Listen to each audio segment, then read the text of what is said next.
بھی اس کو عطا کی جائیں، وہ فضائل جو خدا سے طلب کرنا چاہ رہے وہ بھی اس کو عطا کی جائیں، تو یہ بھی ساتھ میں اس کے ذہن میں رہے کہ جب انسان ان چیزوں کو خدا سے طلب کرے گا تو اس کے مطابق پھر خدا اس کا امتحان بھی لے گا، اس کی زندگی میں سختیاں بھی آئیں گی، اس کے مشکلات کا بھی سامنا کرنا پڑے گا، جیسا بھی امتحان خدا سے لینا چاہے کچھ دے کے اس کا امتحان لیا جائے یا کچھ اس سے لے کے امتحان لیا جائے، کہ جو اب تک چند بار اس مطلب کی طرف اشارہ کیا جا چکا ہے کہ امتحان مختلف طرح کے ہوتے ہیں، لیکن انسان یہ بھی سوچ لے کہ اگر کسی اعلیٰ مقام تک پہنچنا چاہتا ہے تو بغیر ان چیزوں کے ممکن نہیں ہوگا، تو اس لیے بھی خدا سے اس چیز کی طرف بھی متوجہ ہو کے خدا سے یہ بھی دعا کرے کہ جب تم میرے ظرف میں اضافہ کر اور جب میری ظرفیت میں اضافہ فرما اور مجھے ان اعلیٰ مقام اور منزلت کی طرف فائز کرنا چاہ، تو پھر میرے اندر وہ ان تمام مشکلات کو، ان امتحانات کو اچھی طرح سے، جس میں انسان جو ہے اس امتحان سے اپنے سرخروج جس سے باہر آ سکے اور ان تمام مراحل سے بہترین طریقے سے گزر سکے، یہ توفیق بھی مجھے عطا فرما، یہ قوت بھی مجھے عطا فرما، میری ہمراہی کا، میری نصرت فرما، ان تمام چیزوں کو جو ہے انسان خدا سے طلب کرے، یعنی ہر چیز کو انسان جو ہے خدا سے طلب کرے، نیک کام کرنے کو بھی، اس کی توفیق کو بھی، اس پہ قوت کو بھی، اس پہ اس کی طرف متوجہ ہونے کو بھی، ہر چیز کو جو ہے انسان آج خدا سے طلب کرے اور اس کی نگاہ جو ہے حتماً بلند بالا ہو۔ ایک اور اچھی بات اسی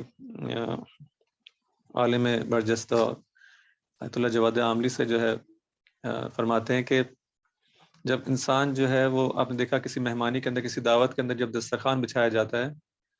تو اس پہ انواع و اقسام کی جب غذا رکھی جاتی ہے، مہمان آتے ہیں اور مہمان غذا کھاتے ہیں اور ان نعمتوں کو تناول کر کے چلے جاتے ہیں، اس دسترخوان پہ جو ہے وہ کچھ چیزیں جو ہے گر جاتی ہیں، کچھ روٹی کے ٹکڑے ہیں، کچھ اور نعمتوں کے جو ہے وہ جو باقی ذرات ہیں وہ اس دسترخوان پہ جو ہے وہ بکھرے ہوئے ہوتے ہیں، اس کو جمع کیا جاتا ہے اور اس کو جو ہے باہر کسی ایسی جگہ پہ کہ جو ہے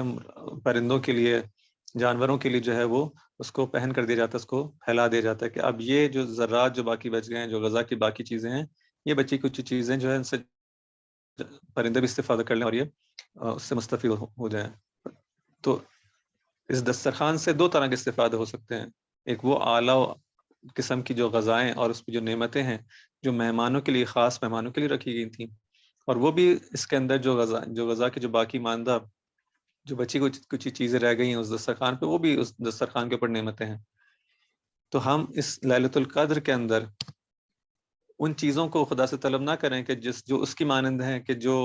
اس دسترخوان کو جب جھٹک دیا جاتا ہے، اس کو جو ہے خالی کر دیا جاتا ہے، تو اپنے لیے مثلاً جو ہے انسان اپنے روزگار کے لیے، اپنی صحت کے لیے، اپنی جسمانی صحت کے لیے، اپنی اولاد کے لیے، اپنی جاب کے لیے، اپنے گھر کے لیے، اپنے ان تمام مسائل کے حل ہونے کے لیے، اپنی معیشت کے لیے دعا مانگے کہ یہ تو وہ چیز ہیں کہ جو آپ فرماتے ہیں کہ اس کی مانند ہے کہ جب اس دسترخوان کو جھٹک دیا جاتا ہے، جس کے اوپر جو چھوٹی چھوٹی چیزیں بچ گئی تو اس کی مانند ہے، اس کے لیے تم آج ليلۃ القدر میں اس کو طلب کرنے آئے نا، اس دسترخوان جس کے لیے خدا نے اپنے خاص میں اپنے مہمانوں کو بلایا ہے، اور تمہیں بلایا ہے کہ تم آؤ اس پورے ماہ رمضان کے اندر، خصوصاً اس رات کے اندر کہ جو اس کی پیک ہے، اس پورے ماہ رمضان کی اس کے جو اوج ہے، اس کے اوپر انسان آ کے جب بیٹھے تو کیا ان باقی ماندہ ذرات کے لیے جو ہے انسان اس کی توجہ ان ذرات کے اوپر ہونی چاہیے، یا نہ وہ اصل جو چیز جو اس دسترخوان پہ رکھی گئی ہے میں اس کی طرف متوجہ ہوں، اس کی طرف جو ہے انسان اس کی خواہش ہو کہ اس کو حاصل کر سکے۔ تو انسان کی ظرفیت کے اوپر اور اس کی توجہ کے اوپر یہ چیز ڈیپینڈ کرتی ہے کہ یہ کس رات میں ہے، کس زمان کے اندر واقع ہوا ہے، جس وقت جو ہے ملائکہ کا نزول ہے امام زمانہ کے اوپر، آج فرشتے نازل ہوتے ہیں، اور نہیں معلوم کہ وہ کیا امور ہیں کہ جو وہ لے کے فرشتے نازل ہوتے ہیں آپ کی ذات کے اوپر، اور حتماً ہمارے نام اعمال ہم سے متعلق جو ہے ہماری تقدیریں جو ہیں آج کی رات وہ امضا ہوتی ہیں، اور آج کی رات ہے کہ جہاں امام زمانہ سے کی بارگاہ میں ان کا وسیلہ قرار دے کے اپنے لیے بہترین تقدیر کو جو ہے وہ انسان جو ہے رقم کر سکتا ہے، ان سے درخواست کرے، التجا کرے، ان سے اس طرح سے گدھا جو ہوتا ہے، ایک بھکاری جو ہوتا ہے، بھیک مانگتا ہے، گدائی کرتا ہے، ان سے طلب کریں کہ میرے لیے بہترین چیز کو جو ہے، بہترین نصیب جو ہے میرا ہو، اس میں سے جو بہترین چیز ہو سکتی ہے وہ کیا ہو سکتی ہے، جو ایک انسان کے لیے جو خدا نے جو بہترین چیز قرار دی ہے وہ کیا ہو سکتی ہے، اس کے لیے ایمان، اس کا عمل صالح، اس کی عاقبت بخیر ہونا، ایک ایسا شیعہ ہونا، ایک ایسا مسلمان ہونا، ایک ایسا مومن ہونا کہ جو امام زمانہ کے دل کو راضی و خوشنود کر سکے، کہ امام زمانہ جب شیعہ کی طرف دیکھیں، اس اپنے محب کی طرف دیکھیں تو اس کو دیکھ کے خوش ہوں، اس کا ایسا نامہ اعمال ہو کہ اس کو دیکھ کے امام زمان خوش ہو سکیں. اس قسم کی زندگی ہم اس سے چاہیں، ایک تقوی کے ساتھ زندگی، عمل صالح اور ایمان کے ساتھ زندگی، علم کے ساتھ زندگی، معرفت کے ساتھ زندگی، فقاہت کے ساتھ زندگی، دین کی صحیح سمجھ کے ساتھ اور اس پر عمل کی توفیق کے ساتھ، اور خدا کے راستے میں اس علم اور تقوی اور ایمان کے ساتھ خدا کے راستے میں جہاد کی ہم خدا سے توفیق مانگے کہ ہم اس راستے کے اندر جو خدا نے اتنا زیادہ ترغیب دلائی ہے کہ کہاں مجاہدین جو ہیں کبھی بھی ان کی طرح نہیں ہو سکتے کہ جو خدا کی راہ میں جہاد نہیں کرتے، تو ہم اس صف میں آ سکیں کہ جو مجاہدین کی صف ہے، کہ جو دشمنان خدا سے اپنی زندگی کے اندر جو ہے جنگ کرتے ہیں، ان سے لڑتے ہیں، خدا کے دین کی بالادستی کے لیے جنگ کرتے ہیں، اس کے لیے زحمت کرتے ہیں، قربانیاں دیتے ہیں. ان قربانی دینے والوں میں سے ہم لوگ قرار پا سکیں، اپنا سب کچھ جو ہے خود دین کی خاطر جو ہے قربان کرنے والوں میں سے قرار پا سکیں، ایثار کرنے والوں میں سے قرار پا سکیں. اور پھر ان تمام اس ایک ایسی زندگی گزارنے کے بعد کہ جو زحمت کے ساتھ، محنت کے ساتھ، تلاش کے ساتھ، کوشش کے ساتھ، اور اس معرفت کے ساتھ یہ تمام کوشش اور زحمت ہو، اس معرفت کے ساتھ اور اس علم کے ساتھ، اس تقوی کے ساتھ اس راہ کے اندر قدم بڑھانا ہو، اس مجاہدانہ طور پر اس راہ میں قدم بڑھانا ہو. کہ مجاہدانہ زندگی وہ ہوتی ہے کہ جس کے اندر انسان تھکاوٹ کا احساس نہیں کرتا. ایک مجاہد جو ہے وہ کبھی اس کو یہ نہیں کہتا کہ اب میں تھک گیا ہوں، نہیں، اس کے اندر زندگی کے اندر ہمیشہ وہ الرٹ ہے، ہمیشہ چوکنا ہے، دشمن سے بھی جو ہے وہ چوکنا ہے، اس کی طرف سے ہونے والے حملوں کی طرف بھی جو ہے اس کی نظر ہے، اور خود اس راستے کے اندر بغیر تھکے ہوئے، بغیر تھکاوٹ کا اظہار کیے ہوئے ایک اچھا مجاہد وہ ہے کہ جو بغیر تھکاوٹ کا اظہار کیے ہوئے، جس طرح سے امام علی علیہ السلام زندگی گزاری، کبھی بھی اس چیز کا اظہار نہیں کیا، اور ہمیشہ اس راستے کے اندر آمادہ رہے کہ ایسی زندگی انسان آج کی رات میں خدا سے طلب کر سکے.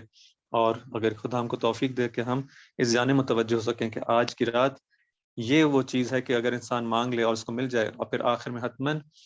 کہ ایک ایسی یہ پوری زندگی کا اینڈ جو ہے، اس کا جو اختتام جو ہے، وہ اگر واقعاً کسی کے نام میں، کسی کی تقدیر میں آج کل لکھا جا سکے کہ وہ شہادت پر اختتام ہوگا، تو اس سے بڑی سعادت انسان کے لیے کوئی نہیں ہو سکتی. ایک ایسی زندگی، مجاہدانہ زندگی، اور جس کا اختتام بھی اس جسے کہتے ہیں کہ اعلیٰ ترین بہترین طریقے سے، اس افضل ترین طریقے سے، ایک ایسے طریقے سے کہ جس طریقے سے ایک عاشق جو ہے اپنے معشوق کی خدمت میں کوئی ہدیہ پیش کرتا ہے اور اپنی جان کا نذرانہ پیش کرتا ہے، اس طرح سے انسان جو ہے اس دنیا سے جا سکے، تو اس سے بڑھ کر کوئی انسان کے لیے سعادت نہیں ہو سکتی. ان تمام چیزوں کو انسان اپنے ذہن میں رکھے، نہ فقط اپنے آپ کو ذہن میں رکھے، بلکہ اس پورے معاشرے کو، کہ میں کس طرح سے خود کو بھی نجات دے سکوں، اور اس پورے معاشرے کے اندر اس معاشرے کو جتنا ہو سکے، جتنا انسان کا جو ظرف ہے، وہ دوبارہ سے بات اس ظرفیت کی طرف آتی ہے کہ انسان کا ظرف کتنا ہے. ایک شخص کا ظرف جو ہے وہ اللہ معصومین کے علاوہ مثلا دیکھیں، ایک شخص ہے جو امام خمینی کی طرح کا اس کا ظرف ہے کہ کتنے بڑے پیمانے پر، کتنے وسیع پیمانے پر جو ہے انسانیت کو جو ہے وہ نجات دیتے ہیں. اور بعض کا ظرف جو جتنی جس کی ظرفیت ہے اسی کے مطابق اس کا پھر ظرف چھوٹا یا بڑا جو بھی ہے. تو ہم اپنے نہ فقط اپنے بارے میں سوچیں، نہ فقط اپنے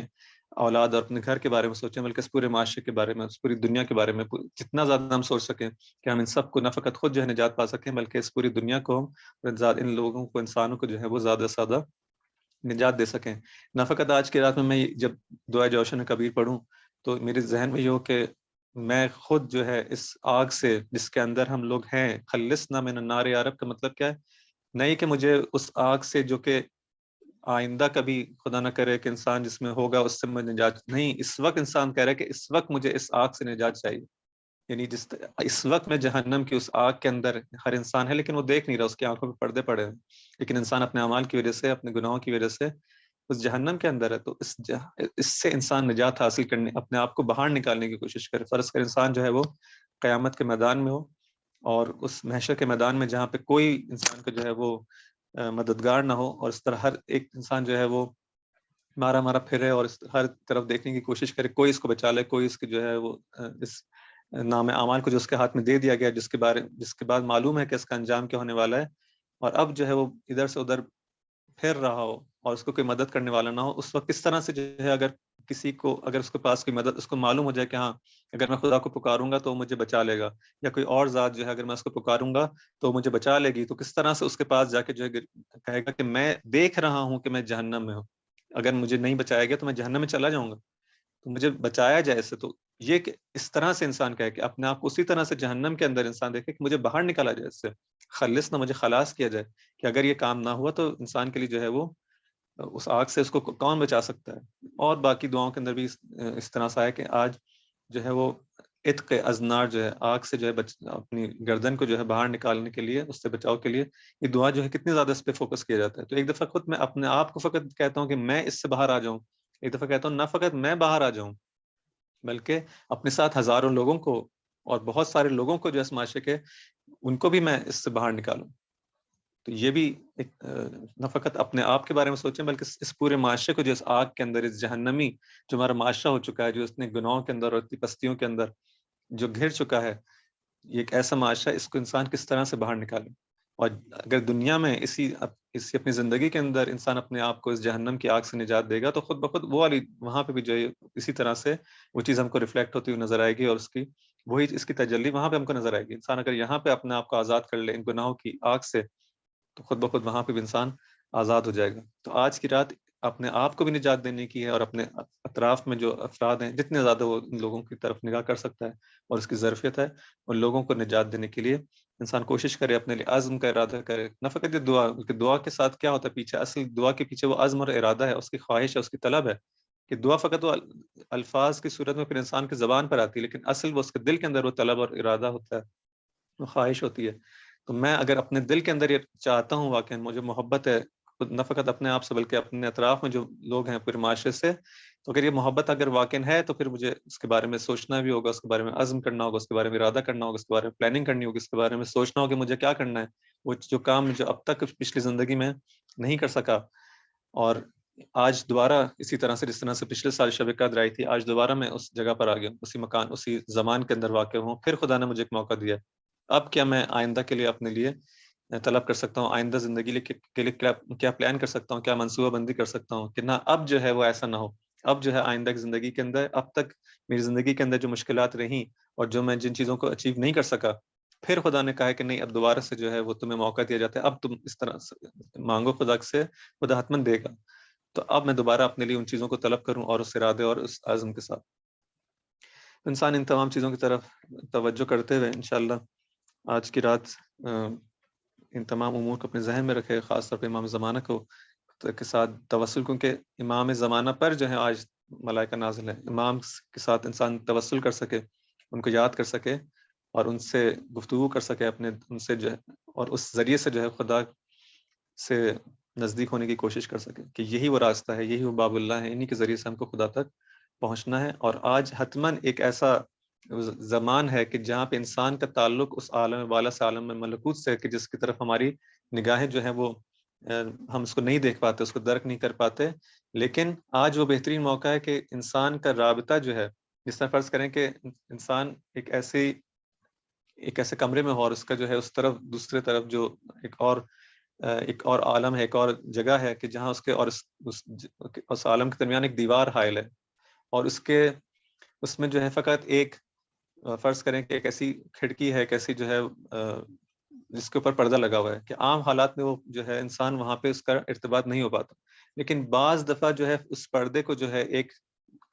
لمحے کے لیے جو ہٹایا جاتا ہے اور انسان اس عالم کو دیکھ سکتا ہے اور اس عالم کی طرف سے ارتباط قائم کر سکتا ہے، اس سے اپنا کنیکشن کر سکتا ہے۔ تو اس کو اس طرح سے تشبیہ دی جا سکتی ہے کہ اس طرح سے آج وہ جو کہا جاتا ہے کہ جنت کے دروازے کھول دیے جاتے ہیں اور آسمان کے دروازے کھول دیے جاتے ہیں، اور انسان جو ہے اس طرح سے اپنا ارتباط آج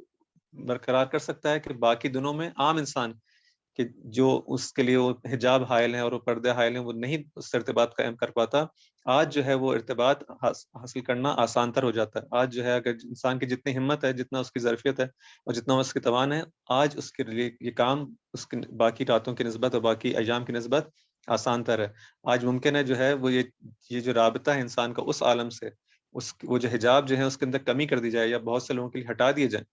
تو آج اگر میں کچھ کر سکتا ہوں تو آج کی رات ہے۔ اگر آج بھی انسان یہ کام نہ کر سکے اور اپنے آپ کو اس عالم سے جو ہے وہ متصل نہ کر سکے، ان حجابات کو دور نہ کر سکے، تو باقی ایام میں پھر بہت سخت ہے کہ جب آج کی رات اتنا زیادہ انسان کے لیے یہ جس کو مہیا کیا جاتا ہے، اس کے لیے آمادہ کیا جاتا ہے، اگر آج کوئی بد نصیب رہ جائے، کوئی اس کو توفیق حاصل نہ ہو سکے، تو باقی ایام میں پھر بہت مشکل ہے۔ اسی طرح سے آج انسان اگر مغفرت حاصل نہ کر سکے، خدا کی بارگاہ میں خدا سے اپنے لیے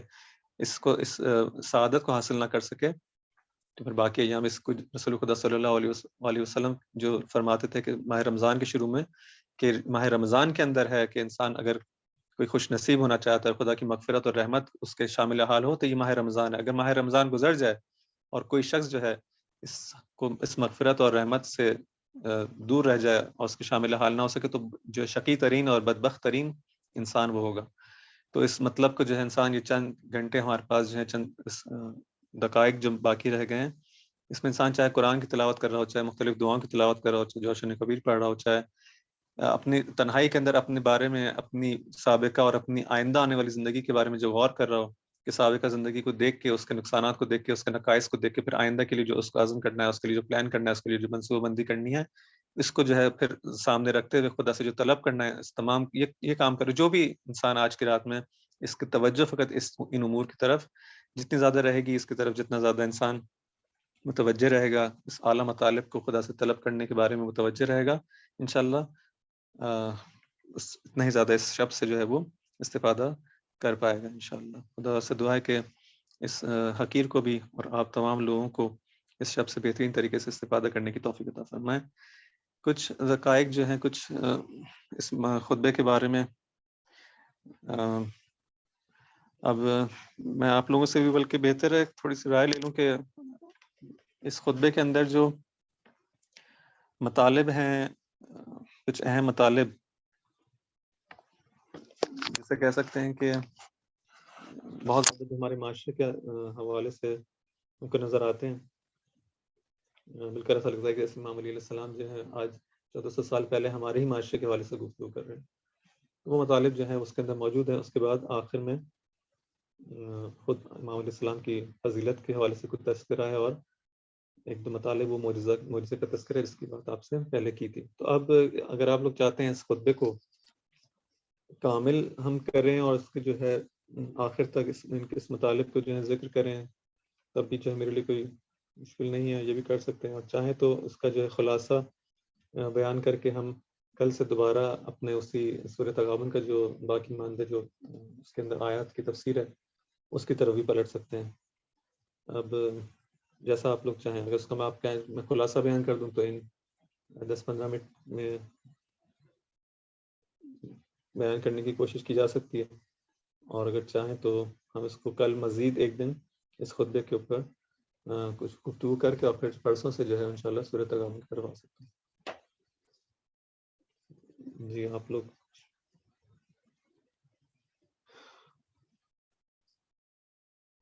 اپنی رائے دینا کچھ پسند فرمائیں گے؟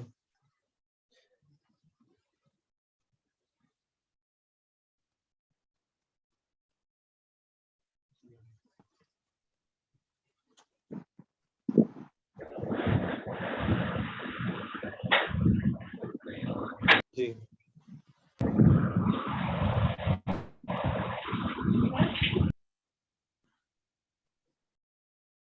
اتنا تکلف سے کام نہ لیں, جو بھی آپ کے ذہن میں ہے جو بھی بہتر سمجھ رہے ہیں اس کو بیان کر دیں.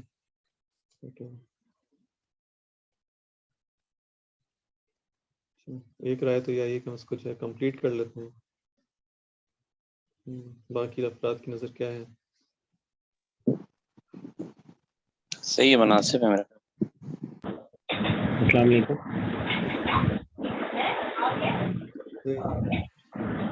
السلام علیکم. انشاءاللہ کوشش کرتے ہیں کہ حیدر صاحب بھی کچھ فرمانا چاہ رہے ہیں.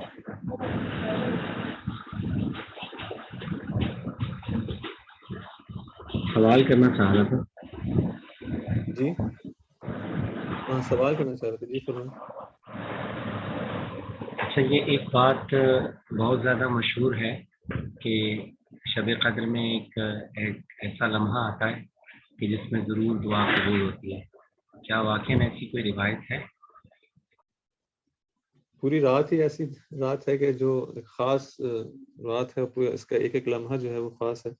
اب مجھے نہیں پتا ایک خاص کوئی روایت ہو کہ جس کے اندر ایک لمحے کی کوئی بات ہو, مجھے نہیں معلوم. لیکن وہ روایت ہو یا نہ ہو اس میں کوئی شک نہیں کہ پورا ماہ رمضان ایک خاص مہینہ ہے, اور اس پورے ماہ رمضان کے اندر کہ آج کی رات جو ایک خاص رات ہے,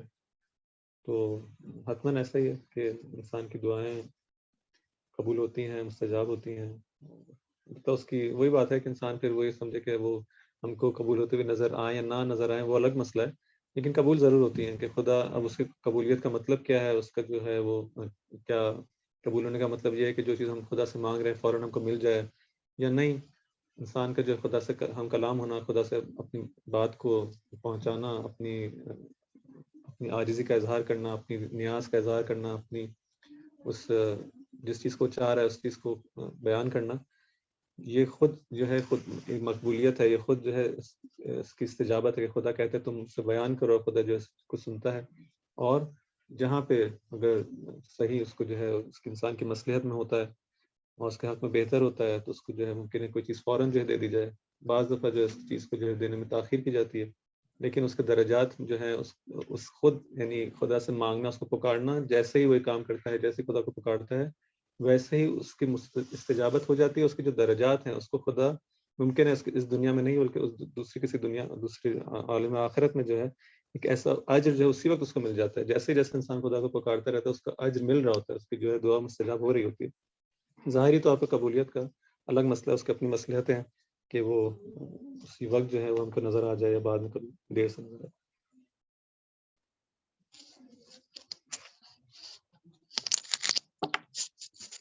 اصل چیز جو ہے وہ اصل چیز بھی یہی ہے جو پہلے بھی شاید چند بار ذکر ہوا ہے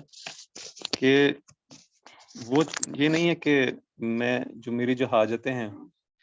جس کو میں اپنے لیے حاجت سمجھ رہا ہوں وہ اتنا زیادہ مہم نہیں ہے. اصل وہ رابطہ ہے، انسان اور خدا کے درمیان جو وہ ریلیشن ہے وہ مہم ہے کہ انسان اس کو اگر صحیح سے درک کر سکے کوئی، اور اس عاجزی کو درک کر سکے اور اس اپنی فقر کو درک کر سکے اور پھر خدا کو اس عظمت کے ساتھ یاد کر سکے. اور یہ جو رابطہ ہے انسان کا، اس کا اور اس کے رب کے درمیان جو رابطہ ہے، یہ جتنا زیادہ اسٹرانگ ہو سکتا ہے کہ جتنا زیادہ اپنے آپ کو خالی دیکھے اور اس کو پر دیکھے، اس کو غنی دیکھے. یہ چیز جو ہے وہ دعا کے اندر اصل چیز یہ ہے، انسان کا پکارنا مہم ہے کہ نہ کہ مانگنا جو ہے وہ پہلے شروع کے مراحل کی چیز ہے. انسان جو ہے جب کسی کے پاس کسی ایسی شخصیت کے پاس جاتا ہے جس کو دیکھتا ہے کہ یہ مجھے بہت کچھ دے سکتا ہے، اور تو اس سے جو ہے فقط اس کے مانگنے کا جو ہے بہت زیادہ ہوتا ہے کہ میں سے یہ بھی مانگ لوں، وہ بھی مانگ لوں، یہ بھی مشکل حل ہو جائے، وہ بھی مشکل ہو جائے. لیکن جیسے جیسے انسان جب دیکھتا ہے کہ یہ ایک ایسی ذات ہے کہ جس سے محبت ہونی چاہیے، جس سے جب اس کی معرفت میں اضافہ ہوتا ہے اس سے اس کو محبت ہو جاتی ہے. جب کسی سے انسان کو محبت ہو جاتی ہے تو پھر اس کے پاس جب جاتا ہے تو کچھ مانگنے کے لیے نہیں جاتا. انسان جب اپنے معشوق کے پاس جاتا ہے تو اس کے چاہتا ہے کہ میں یعنی اس کو بس پکاروں، اس کو انسان کو پھر الہی کہنا ہی جو ہے اس کے لیے دعا ہے. خود اس کے زبان پر یہ لفظ الہی، اے میرے خدا، انسان کا محبت کے ساتھ اس کو جو ہے اس عشق کے ساتھ انسان کو جو ہے وہ پکارنا، اس کی عظمت کو یاد کرتے ہوئے اس کو پکارنا، یہ اصل جو ہے انسان کو اس طرف لانے کی جو ہے وہ ضرورت ہے کہ انسان اس طرف آنے کی کوشش کرے. دعائے مناجات شعبانیہ کے اندر بھی ایک بہت اچھی جو ایک جملہ ہے کہ امام علیہ السلام ایک جگہ آ کے فرماتے ہیں کہ مجھے ایسا بنا دے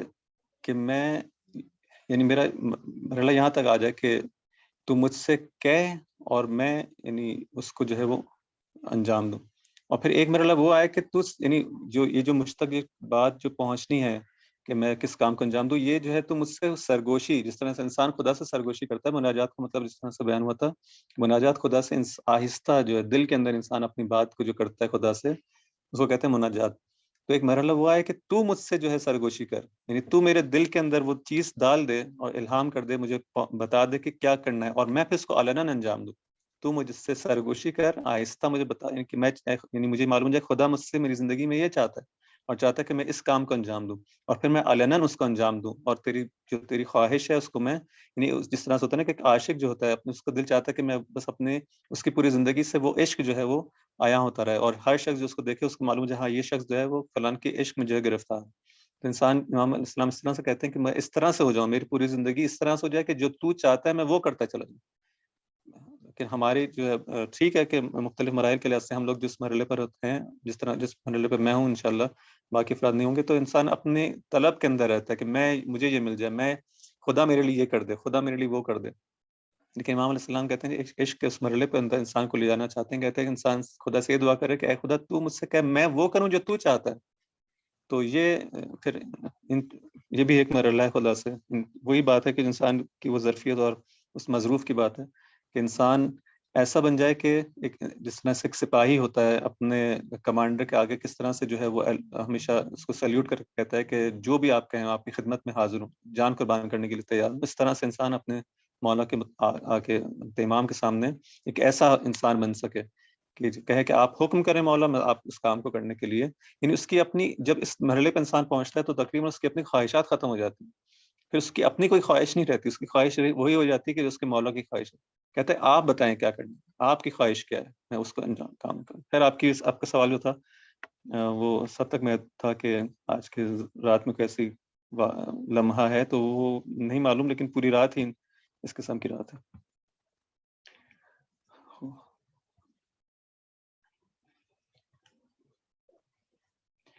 تو میرے خیال میں جو خطبے کا کچھ تھوڑا بہت جو ہے آج جی کچھ اور بھی کہنا چاہ رہے ہیں.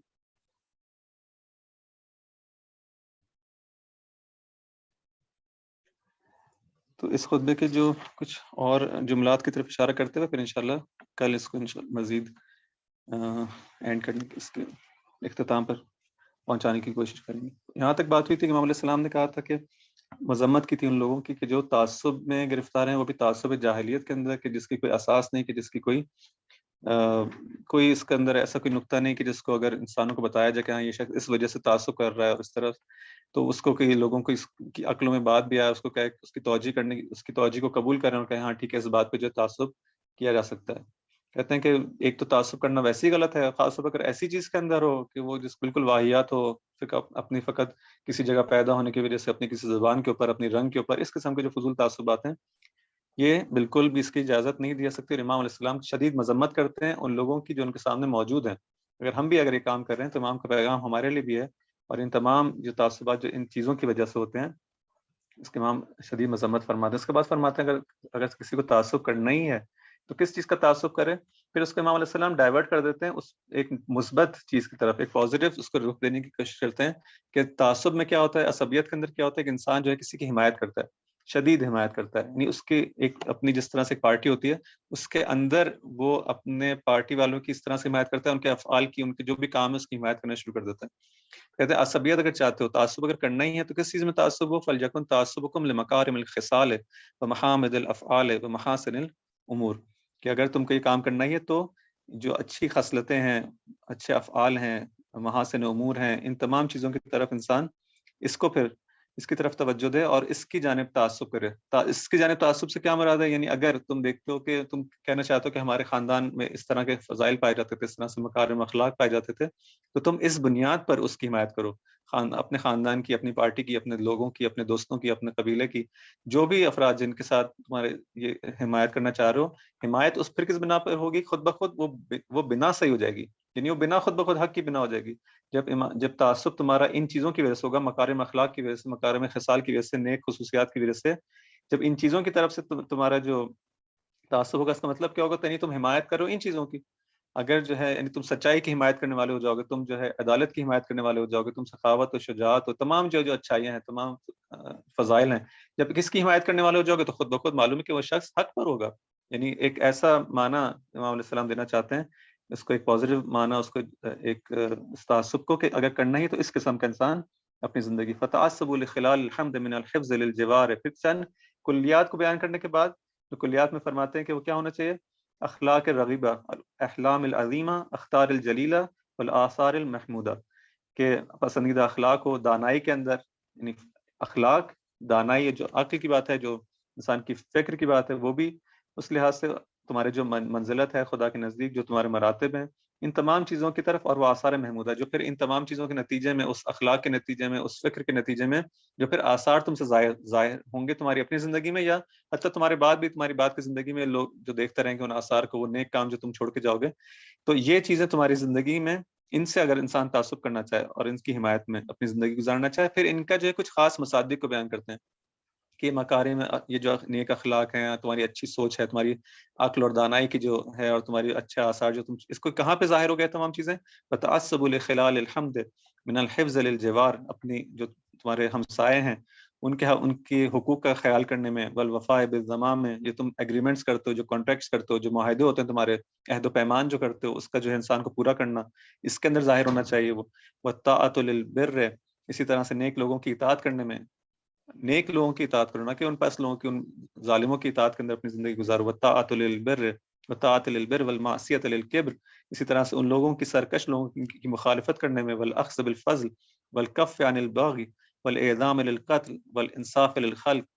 والکظم للغیظ واجتناب الفساد فی الارض، کہ انسان جو ہے وہ اس ظلم و سرکشی سے پرہیز کرنے کے اندر، خون ریزی سے پناہ مانگنے کے اندر، خلق خدا سے انصاف کے ساتھ، غصے کو پی جانے کے ساتھ، فساد خدا سے اجتناب، یہ تمام چیزیں پھر تمہاری زندگی کے اندر آئیں. کہیں نظر نہ آئے کہ انسان جو ہے پھر فساد فی الارض جو ہے زمین کے اندر فساد پھیلا رہا ہو، اپنے اعمال کے ذریعے سے، اپنی شبہات کے ذریعے سے، اپنے برے اعمال جو بھی اس کے پائے جاتے ہیں کہ زمین میں خود بھی جو ہے اپنی ذات اس کی جو ہے فاسد ہو جائے اور زمین کے اندر بھی وہ فساد پھیلانے والا، یہ چیز ہم تمہاری زندگی میں پھر نظر نہ آئے. ظلم جو ہے تمہاری زندگی میں نہ نظر آئے، نہ ظلم کی جسے کہتے ہیں پیروی نظر آئے. اسی طرح سے یہ تمام چیزوں کو امام اس کے مصادیق کو بیان کر کے پھر فرماتے ہیں کہ وَاحْذَرُوا مَا نَزَّلَ بِالْأُمَمِ قَبْلَكُمْ مِنَ الْمَثُلَاتِ بِالسُّوءِ الْأَفْعَالِ وَذَمِيمِ الْأَعْمَالِ وَتَذَكَّرُوا فِي الْخَيْرِ وَالشَّرِّ أَحْوَالَهُمْ وَاحْذَرُوا أَن تَكُونُوا أَمْثَالَهُمْ فَإِذَا فَكَّرْتُمْ فِي تَفَاوُتِ أَحْوَالِهِمْ فَالْزَمُوا كُلَّ أَمْرٍ لَزِمَتِ الْعِزَّةُ بِهِ شَأْنَهُم. یہاں سے پھر اس خطبے کا ایک اور وہ جو دوسرا ایک رخ شروع ہوتا ہے. امام علیہ السلام فرماتے ہیں یہ تمام چیزیں ہو گئی، اب جو ہے تم کو کیا کرنا ہے، اب دوبارہ سے ان لوگوں کی طرف توجہ کرو جو تم سے پہلے گزر چکے ہیں، ان سے عبرت حاصل کرنے کی کوشش کرو. اور یہاں سے پھر امام علیہ السلام فرماتے ہیں کہ وہ لوگ جو تم سے پہلے گزر چکے ہیں ان کے احوال کو ذکر کرتے ہیں، ان کی کامیابی کس چیز کے اندر تھی، ان کی ناکامی کس چیز کے اندر تھی. یہاں پہ وہ میں کہہ رہی تھی وہ نقطہ ہے کہ جہاں پہ ایسا لگتا ہے امام علیہ السلام تقریباً وہی چیزیں بیان کرنا چاہ رہے ہیں کہ جو ہم اپنے معاشروں کے اندر دیکھتے ہیں، اس پوری دنیا کے اندر ہم کو نظر آتا ہے. ہم سے مخاطب ہیں اس وقت امام علیہ السلام، کوئی کسی اور سے نہیں، کسی اور کی بات، کسی اور دنیا کی بات نہیں ہو رہی، بالکل ہم سے مخاطب ہو کے کہ تم سے میں مخاطب ہوں، تمہاری زندگی کے اندر یہ ہو رہا ہے، تمہیں یہ کام کرنا ہے. اگر تم دیکھ رہے ہو کہ تمہاری شکست ہے اس وجہ سے، اگر تم چاہتے ہو کامیابی حاصل کرنا، اس کا راز بھی کس چیز میں ہے. یہاں سے اس خطبے کا پھر وہ دوسرا حصہ شروع ہوتا ہے. میں یہاں اس حد تک جو ہے اس کا ترجمہ اور اس کی بات کر لیتے ہیں تاکہ پھر کل انشاءاللہ اس مطلب پہ تفصیلی پھر گفتگو ہو سکے. فرماتے ہیں کہ وَاحْذَرُوا مَا نَزَلَ بِالْأُمَمِ قَبْلَكُمْ، بس اپنے تمہارے سے پہلے جو امتیں گزر چکی ہیں اور ان کے بارے میں غور کرو. من المثلات بالسوء الافعال، کے ان پر جو عذاب نازل ہوا، اس سے اپنا آپ کو جو ہے وہ پھر تم محفوظ کرنے کی کوشش کرو. وہ ضمیم الاعمال، ان کے جو برے اعمال کی وجہ سے جو کچھ خیر و شر جو بھی انہوں نے ان کی زندگیاں گزری ہیں اس پہ توجہ کرو.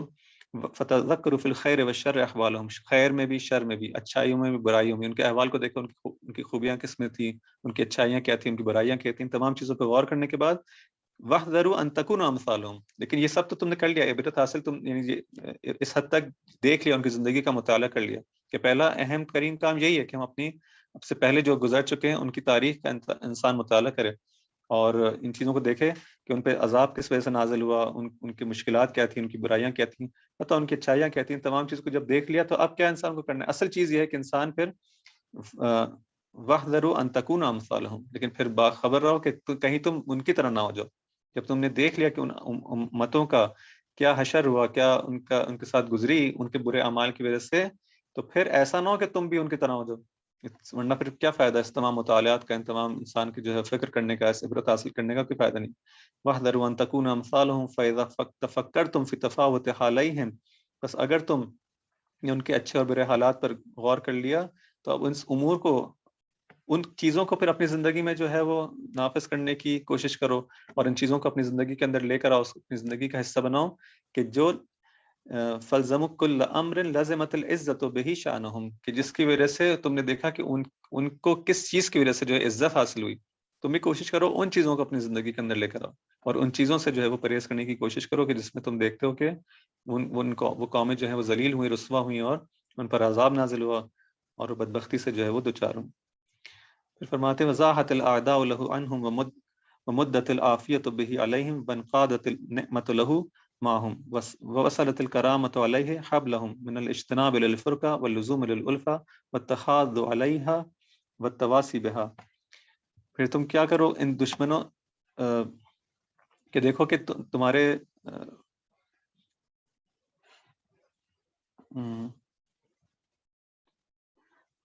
کہ ان چیزوں کی وجہ سے، ان گناہوں کی طرف کی وجہ سے کہ جن کی وجہ سے جن لوگوں کو راستے سے بالکل نابود کر دیا گیا، نابود کر دیا گیا، اور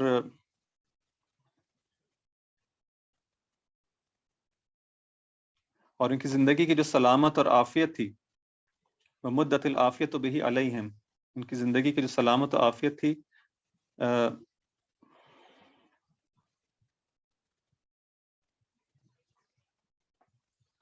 ہاں یعنی سوری بتانا، یعنی وہ چیز ہے جو کہ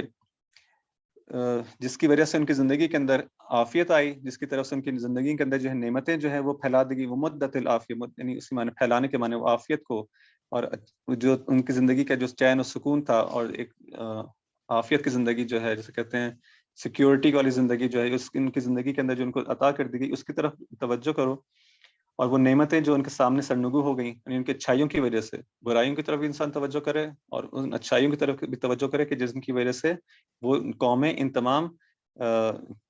نعمتوں سے جو ہے بہرہ مند ہوئی، اور کرامت اور شرافت نے ان سے اپنا جوڑ اپنے ان کو اپنے یعنی کرامت اور شرافت ان کے ساتھ آ کے جڑ گئیں۔ وہ کون سے ایسے کام تھے کہ جن کی وجہ سے قومیں جو ہے وہ شرافت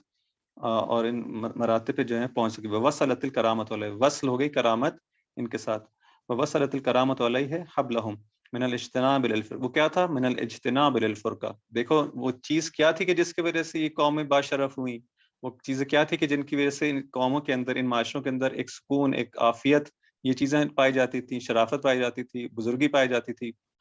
وہ کیا چیز تھی کہ جس کی وجہ سے دشمن جو ہے وضاحت العادہ، جو شروع میں کہا گیا وضاحت العادہ لہ، کہ اس کی وجہ سے دشمنوں کو ان سے دور کر دیا گیا، یعنی ان کے اندر جو ہے کوئی دشمن کو جو ہے ان پر حملہ کرنے کی یعنی وہ سوچ بھی نہیں پاتا، ان کے اندر ایک ایسی چیز تھی، ایسی قوت تھی کہ نہ کوئی حملہ کرنے کا سوچتا تھا، داخلی طور پر بھی ان کے حالات اچھے تھے، باشرف قوم تھی، کرامت قوم تھی۔ تو اس چیز کو تم اس پہ غور کرو، وہ کیا تھا؟ فرماتے ہیں من الاجتناب الالفرقہ، کہ وہی چیز تھی کہ جو بار بار ہم کہ آپس میں جو ایک دوسرے کے ساتھ جو ہے وہ جڑ جانا، فرقت کو، آپس میں جو جھگڑے اور فساد اور تفرقہ جو ہے، اس سے اجتناب، اور بلزوم الالفہ، اور ایک دوسرے کے ساتھ جو ہے وہ فرقت، جو اس کا اپوزٹ ہے، اس کا فرقت کا اپوزٹ جو ہے وہ الفت، کہ الفت ان کی زندگی میں پائی جاتی تھی، محبت اور بھائی چارہ پایا جاتا تھا، اس کے مقابلے میں جو تفرقہ ہے وہ اس سے جو اجتناب۔ تو یہ چیز جب پائی گئی ان کی زندگی کے اندر، انہوں نے ان چیزوں سے اجتناب کیا، دوسری طرف سے الفت اور بھائی چارہ محبت ان کی زندگی میں پائی گئی، والتحاظ علیہا والتواصی بہا، اور نہ فقط ان کی اپنی زندگی کے اندر یہ چیز پائی گئی بلکہ وہ خود بھی اس کام کو کرتے تھے، اس کے دوسروں کو تشویق دلاتے تھے اور دوسروں کو اس کی طرف توصیہ کرتے تھے، اس کے لیے جو ہے وہ کہتے تھے کہ تم لوگ، یعنی جب جہاں پہ بھی دیکھتے تھے کہ ایسا نہیں ہے، جہاں پہ لڑائی جھگڑا فساد ہے اور جو الفتیں نہیں ہیں، وہاں پہ محبتیں نہیں ہیں، بھائی چارہ نہیں ہے، تو ان کو اس طرف لانے کی کوشش کرتے تھے، اس وحدت کی طرف، اس محبت کی طرف، اس الفت کی طرف۔ یہ چیز ان کی زندگی جب آئی تو تم نے دیکھو کہ کس طرح سے وہ معاشرے جو ہیں وہ کرامت کے ساتھ تھے، شرافت کے ساتھ تھے، اس بزرگی کے ساتھ تھے۔ وَاجْتَنِبُوا كُلَّ أَمْرٍ كَسَرَ فِقْرَتَهُمْ وَأَوْهَنَ مُنَّتَهُمْ من تداعن القلوب وتشاحن الصدور وتدابر النفوس وتخاذل الايدي۔ اور اس کے برعکس، یا تم ایک طرف سے ان چیزوں کو دیکھو کہ کیا چیز باعث ہوئی ان کی کرامت کی، ان کی شرافت کی، ان کی شان و شوکت کی، اور پھر ان چیزوں کو بھی دیکھو کہ جو باعث ہوئی ان کی پستی کی، اور کہا کہ وجتنبوا، پھر کیا کرو؟ اجتناب کرو ہر اس چیز سے کہ جس نے ان کی کمر کو توڑ دیا۔ کسر فقرتہم، کی جو ریڑھ کی ہڈی ہے، اس کے جو بیک بون ہے، اس کو توڑ کے رکھ دیا اس معاشرے کی۔ وہ کیا چیز تھی؟ اور وہ چیز جس نے ان کو کمزور کر دیا۔ وہ اوہنا منتہم من تضاع، وہ کیا چیز ہے؟ من تضاعن القلوب، کہ ان کے آپس کا جو دلوں میں جو کینہ تھا، وہ تشاخن الصدور، اور ان کے دلوں میں ان کے ایک دوسرے کے لیے جو عداوت پیدا ہو گئی، وہ تدابر النفوس، اور ایک دوسرے سے ان کا منہ پھیر لینا، وہ تخاذل الایدی، اور ایک دوسرے سے کی مدد سے رک جانا، کہ جب دیکھتے تھے کسی کو مدد ہے اس کی مدد کی طرف نہ جائیں، ایک دوسرے کے لیے کینہ رکھنا، عداوت رکھنا، دشمنی رکھنا۔ جب یہ چیز ہو گئی تو کیا ہوا؟ اس امت کی جو اس معاشرے کی جو بیک بون ٹوٹ کے رہ گئی، جو ہے وہ بالکل جسے کہتے ہیں کمر ٹوٹ گئی اس معاشرے کی، وہ پھر جو ہے کھڑا نہیں رہ سکا، جب اس کے اندر شان شوکت تھی، جو اقتدار تھا اس کا، وہ اس معاشرے کا جو ہے ختم ہو گیا۔ ان چیزوں سے انسان اجتناب کرنے کی کوشش کرے، وہ جو پازیٹیو چیزیں اس کو اپنی زندگی میں لانے کی کوشش کرے۔ پھر یہاں پہ جو ہے وہ مزید آگے جا کے جو سطور ہیں اس کے اندر امام علیہ السلام انہی چیزوں کو مزید اور زیادہ کھولتے ہیں اور جزیات کے ساتھ، کہ انشاءاللہ کل اس پر انشاءاللہ گفتگو کرنے کی کوشش کریں گے۔ وآخر دعوانا الحمدللہ رب العالمین. کوئی سوال ہے تو فرمائیں، یا انشاءاللہ کہ دعا میں یاد رکھیے گا آج کی رات، اور سب لوگ ایک دوسرے کو یاد کریں انشاءاللہ دعا میں، تاکہ سب کی دعائیں جو ہیں وہ قبول ہو سکیں. جزاک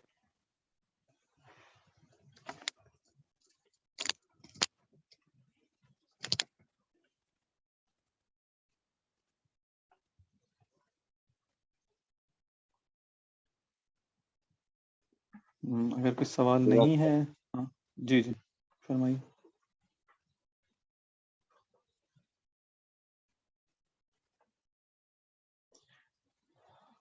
میرا خیال میں زیادہ کا سوال موجود نہیں ہے، تو انشاءاللہ اسی مطلب پہ اپنی گفتگو کا اختتام کرتے ہیں. انشاءاللہ آج کی رات سب کے لیے مبارک ہو، اور سب کے لیے